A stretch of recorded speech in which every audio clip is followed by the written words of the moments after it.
బికారి గారిని ఎవడ్రా ఇక్కడ కూర్చొనిచ్చింది? ఇప్పుడు ఈయన గారు తిరగపోతే కొంపలు ఏమైనా మునిగిపోతాయా? Throw this beggar out of here. ఏ మీరా, నోరు మూసుకో. ఏంటి నీ ప్రాబ్లం? ఇప్పుడు ఏమైంది? తినేవాడిని లెమ్మంటున్నా? మనిషివేనా నువ్వు అసలు? జరిగేదంతా చూస్తున్న మీరా భర్త అర్జున్ దేనికి పనికిరాని ఈ బికారిని చేసుకుంది కాక ఇక్కడికొచ్చి సీన్ క్రియేట్ చేస్తున్నావా? ఈ ఫంక్షన్కి హైదరాబాద్ నుండి మినిస్టర్ గారు వస్తున్నారు. ఇప్పుడు ఆయన వచ్చి ఇలాంటి బికారి గారిని చూస్తే నా గురించి ఏమనుకుంటారో? అదే కదా, ఏదో డాడీ చెప్పారు కదా అని మీ ఇద్దరిని తప్పనిసరి పిలిచాను. అందుకని ఇక్కడికి వచ్చి మీ చీప్ బుద్ధి చూపిస్తున్నారా? వీళ్ళందరూ తిన్నాక మిగిలింది ఏమైనా ఉంటే పార్సల్ చేసిస్తాను. బయటకి ఎక్కడికైనా వెళ్ళి తినండి. ఆకాష్, ఇంత అవమానం జరిగాక మనం ఇక్కడ ఉండాల్సిన అవసరం లేదు. వెళ్దాం పద ప్లీజ్. అందరి ముందు తక్కువ చేసి మాట్లాడటంతో తట్టుకోలేని ఐశ్వర్య కోపంగా అక్కడి నుండి వెళ్లిపోయింది. ఆకాష్ కూడా ఏం మాట్లాడలేక తన వెంటే బయలుదేరాడు. ఎవరయ్యా అతను? వాడొక అనాథ కుర్రాడు సార్, పేరు ఆకాష్. ఈ ఫంక్షన్ లో పెళ్లి కూతురు మీరా ఉంది కదా, తన అక్క ఐశ్వర్యని పెళ్లి చేసుకున్నాడు. ఏమంటున్నావయ్యా? 500 కోట్ల ఆస్తికి వారసురాలైన ఐశ్వర్య ఎందుకయ్యా ఈ దిక్కులేని అనాథని పెళ్లి చేసుకుంది? ఆ రహస్యం మాత్రం ఎవరికీ తెలియదు. సరిగ్గా అప్పుడే సైరన్లు మోగుతున్న 4 VIP కార్లు రయ్యమంటూ అక్కడికి వచ్చి ఆగాయి. బ్లాక్ క్యాట్స్, ఆర్మీ సెక్యూరిటీ మధ్య మినిస్టర్ గారు కారు దిగారు. అర్జున్, మినిస్టర్ ఇస్ హియర్ అంటూ వెంటనే మినిస్టర్ గారికి వెల్కమ్ చెప్తుండగా మినిస్టర్ గారు ఉన్నట్టుండి దూరంగా నిలబడి ఉన్న ఎవరినో చూస్తూ ఒక్కసారిగా నిశ్చేష్టుడైపోయాడు. విచిత్రంగా దూరంగా ఉన్న ఆకాష్ వైపు చూస్తూ ఆకాష్ అని ఆకాష్ దగ్గరికి వెళ్లి అతని చెయ్యి పట్టుకుని అందరి ముందుకు తీసుకొచ్చి, ఆకాష్ సార్, మీరా? మీరేంటి ఇక్కడ? మీ అపాయింట్మెంట్ కోసం ఎన్ని రోజులుగా ఎదురు చూస్తున్నానో తెలుసా? సార్ రండి సార్, డిన్నర్ చేద్దాం.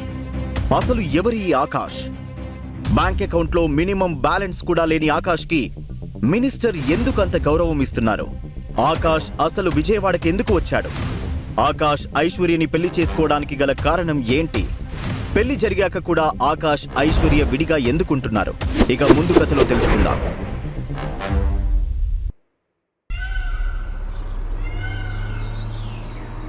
మూడేళ్ల క్రితం విజయవాడ బస్టాండ్లో దిగిన ఆకాష్ జేబులో కేవలం 200 రూపాయలు మాత్రమే ఉన్నాయి. ఇక్కడ అతనికి బంధువులు కానీ ఫ్రెండ్స్ కానీ ఎవ్వరూ లేరు. అతని మొహం నిండా విషాదం, కడుపు నిండా ఆకలి. తన దగ్గర ఉన్నదానికి తగ్గట్టుగా రోడ్డు పక్కన ఉన్న ఒక టిఫిన్ బండి దగ్గర టిఫిన్ తింటున్న ఆకాష్కి ఉన్నట్టుండి తన తల్లి జ్ఞాపకం వచ్చి కళ్ళు చెమర్చాయి. ఆకాష్ తన తల్లిని కోల్పోయి 2 వారాలయ్యింది. ఆకాష్కి తన తల్లే సర్వస్వం.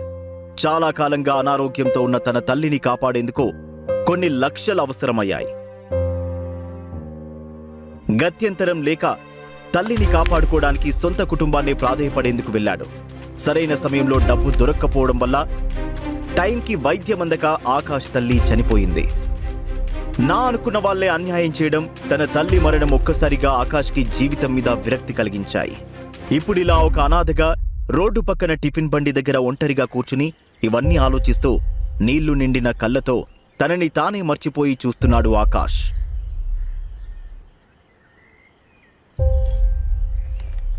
ఏయ్, ఎవరది? ఏమో తెలీదన్నా. తమ్ముడు, ఎవరు నువ్వు? వచ్చి చాలాసేపు అయింది. ఇంకేమైనా తింటావా? ఏదైనా ప్రాబ్లమా? సారీ, నేను ఏదో ఆలోచనలో ఉండి అని అంటూ చెయ్యి కడుక్కోవడానికి వెళ్ళాడు ఆకాష్. అతను అలసిపోయిన ముఖం, మాసిపోయిన షర్ట్ చూసి ఆ షాపు నోర చలించిపోయాడు. తమ్ముడు, విజయవాడలో ఎక్కడికి వెళ్ళాలి? స్నేహితులు, బంధువులు ఎవరైనా ఇక్కడ ఉన్నారా? అలా ఎవరు లేరు. మరి ఇక్కడికి ఎందుకు వచ్చావు తమ్ముడు? అది ఏదో ఆలోచిస్తూ బస్సు ఎక్కేశాను. అది ఏ ఊరు వెళ్తుందో చూసుకోలేదు. నాకు సొంత వాళ్ళంటూ ఎవరైనా ఉన్నారంటే అది అమ్మ ఒక్కతే. తను కూడా కొన్ని రోజుల క్రితమే చనిపోయింది. ఎక్కడికి వెళ్ళాలో తెలియలేదు. అందుకే ఇక్కడైతేనా పని దొరుకుతుందేమో అని వచ్చాను. ఏమంటున్నావు తమ్ముడు? ఎవ్వరూ లేరు ఇక్కడ. ఎక్కడికి వెళ్ళాలో తెలీదు. నిన్ను చూస్తేనే చాలా బాధగా ఉంది. నువ్వు ఇక్కడే ఉండు, భోజనం రెడీ చేస్తున్నాం, తినేసి వెళ్ళు. ఇదిగన్నా. అరే వద్దు, నీ దగ్గరే ఉండని తమ్ముడు. మీకెందుకన్నా ఇబ్బంది? తమ్ముడు, తినేసి వెళ్ళాలి. దానికి కూడా డబ్బు అవసరం లేదు. కూర్చో తమ్ముడు. అన్నా, నాకు కూడా ఇదంతా తెలుసు. నేను సాయం చేస్తాను. చెప్తే వినవు కదా, సరేరా. ఆకాష్ అప్పుడే రోడ్డు మీద ఒక costly BMW car break down అయి ఉండడం గమనించాడు.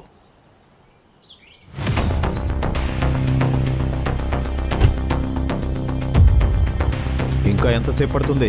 సార్ ఒక 10 నిమిషాలు sir. My foot idiots idiots అంతవరకు నేను నడి రోడ్లో నిల్చోవాలా? వెంటనే ఇంకో కారు పంపించమని చెప్పు. తల ఊపితే సరిపోదు. చంద్రకాంత్ ఫోన్లో మాట్లాడుతూ రోడ్డు దాటుతుండగా ఎదురుగా వస్తున్న వెహికల్ బ్రేక్స్ ఫెయిల్ అయి ఓవర్ స్పీడ్లో దూసుకొస్తుంది. చంద్రకాంత్ అది గమనించకుండా రోడ్డు క్రాస్ చేస్తున్నాడు. ఇదంతా గమనిస్తున్న ఆకాష్ ఒక్కసారిగా పరిగెత్తుకుంటూ వచ్చి చంద్రకాంత్ను అక్కడి నుండి పక్కకు లాగేయడంతో స్పీడ్గా వస్తున్న వెహికల్ నుండి వెంట్రుక వాసిన చంద్రకాంత్ ప్రాణాలతో తప్పించుకున్నాడు.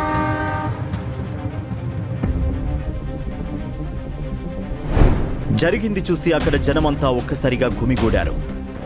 ఆకాష్ ఏం జరగనట్టు మౌనంగా నడుచుకుంటూ వచ్చి టిఫిన్ సెంటర్ దగ్గర కూర్చున్నాడు. షాక్ నుంచి తేరుకుని ఆకాష్ వైపు చూస్తున్నాడు చంద్రకాంత్.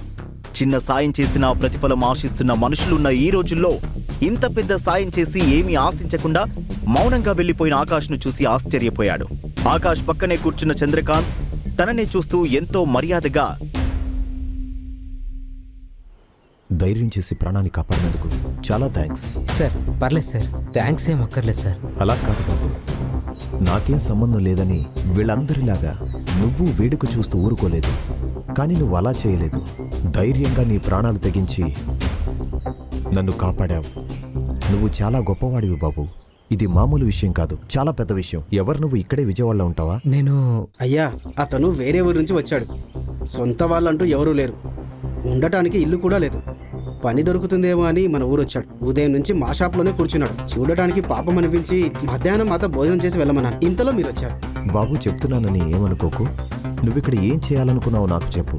నిమిషాల్లో నేను ఏర్పాటు చేయగలను. లేదు సార్, పర్వాలేదు. నిన్ను ఇప్పుడే మొదటిసారి చూస్తున్నాను. కానీ ఎందుకో తెలీదు, మనసుకి మాత్రం బాగా దగ్గర సంబంధం ఉన్నట్టుగా అనిపిస్తుంది. నువ్వు నా ప్రాణాన్ని కాపాడావు కాబట్టి నేను ఈ మాట అనడం లేదు. నా మనస్ఫూర్తిగా నిజమే చెప్తున్నాను. సార్ సార్ నేనెవరో మీకు తెలీదు, మీరెవరో నాకు తెలీదు. ఏదో మిమ్మల్ని కాపాడానని మీరు ఇలా సెంటిమెంటల్గా మాట్లాడుతున్నారు. నా బ్రతికేంటో ఏం చేయాలో అర్థం కాక గందరగోళంగా ఉంది. సార్ నా పరిస్థితి ఏమీ బాలేదు సార్. నేను వెళ్ళాలి సార్, నన్ను వదిలేయండి. బాబు, తమ్ముడు, సార్ ఈ ఊళ్ళో చాలా పెద్ద మనిషి. ఆయన ఇచ్చిన మాట ఎప్పుడూ తప్పరు. ఆయన ఇంత మంచి అవకాశం ఇచ్చారు. ఆలోచించుకో. నువ్వు విజయవాడ రావడం, ఎక్కడెక్కడో తిరిగి ఎక్కడా దొరికినట్టు నువ్వు ఇక్కడ తినాలనుకోవడం, నీ కళ్ళ ముందే ఇదంతా జరగడం, అన్నింటికీ ఒక కారణం ఉంటుంది తమ్ముడు. అనవసరంగా ఆలోచించకుండా ఆయనతో వెళ్ళు. చంద్రకాంత్తో వెళ్లడం కరెక్టే అని ఆకాష్ కన్విన్స్ అయి తనతో పాటు బయలుదేరాడు. అక్కడి నుంచి బయలుదేరిన ఆకాష్ని చంద్రకాంత్ తన బంగ్లాకి తీసుకెళ్లాడు. ఆకాష్ మాటల్లో తను ఒక MBA గ్రాడ్యుయేట్ అని తెలిసింది. తన గురించి చెప్తున్న ఆకాష్ చేతి మీద ఉన్న మచ్చను గమనించాడు చంద్రకాంత్. సరిగ్గా కొన్ని రోజుల ముందు అలాంటి మచ్చ ఎవరి చేతి మీదో చూసిన చంద్రకాంత్ అది ఎవరో ఏంటో అని గుర్తు చేసుకోవడానికి ప్రయత్నించాడు. కానీ ఎంత ట్రై చేసినా అది ఎవరో గుర్తుకు రాలేదు. ఆకాష్ని తీసుకుని ఇంటికి చేరుకున్న చంద్రకాంత్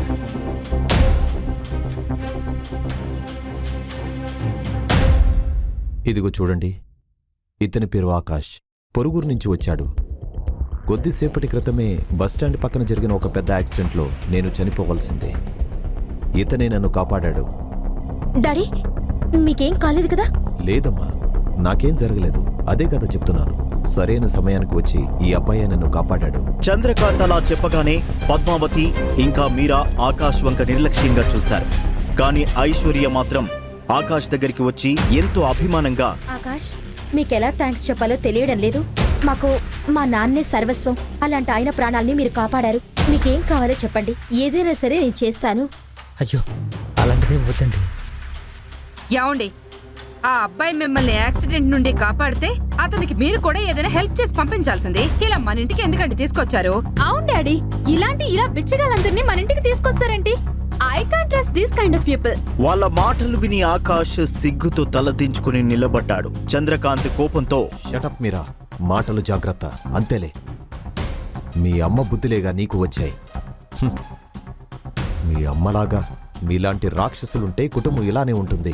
ఈ జనంలో అది మారదు, నువ్వు మారవు. సరే, ఏదేమైనా సరే, నువ్వే కాదు, ఈ అబ్బాయి గురించి గౌరవం లేకుండా ఎవ్వరు ఒక్క మాట మాట్లాడకూడదు. మాట్లాడితే పళ్ళు రాలగొడతాను. జరిగేదంతా చూస్తున్న ఆకాష్ చంద్రకాంత్తో, సార్ వదిలేండి సార్. నా మూలంగా మీకెందుకు సార్ సమస్యలు? ఎవరో కూడా తెలియని నాలాంటి వాడి కోసం మీ ఇంట్లో వాళ్ళతో ఎందుకు గొడవ పడతారు? ముక్కు మొహం తెలియని వాళ్ళని ఇంట్లో ఉంచుతానంటే ఎవరు మాత్రం ఒప్పుకుంటారు సార్? నేను వెళ్తాను సార్, పర్లేదు.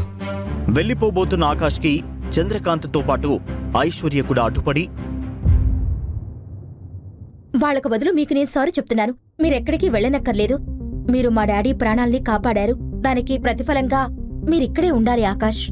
అవును బాబు, ఇక్కడ జరిగిన దానికి నేను నిన్ను క్షమించమని అడుగుతున్నాను. ఏంటి సార్ మీరు మరీను?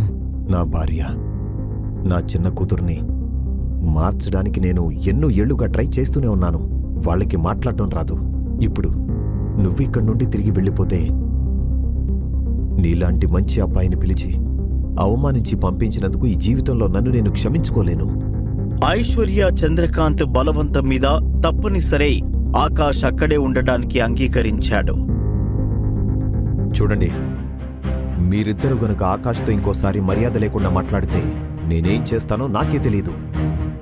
ఆకాష్, ఈ రోజు నుండి నువ్వే నాకు పర్సనల్ సెక్రటరీ. సార్ ఏమంటున్నారు? Now it's a done deal. All right Aishwarya, ఇతను ఇక్కడ ఉండడానికి అన్ని ఏర్పాట్లు చేయి. ఈ ప్రశ్నలకు సమాధానాలు తెలుసుకోవాలంటే నెక్స్ట్ ఎపిసోడ్ వినాల్సిందే. క్రింద ఇచ్చిన లింక్ ని క్లిక్ చేసి పాకెట్ ఎఫ్ఎం యాప్ ని ఇన్స్టాల్ చేసుకోండి. Stay tune to pocket FM.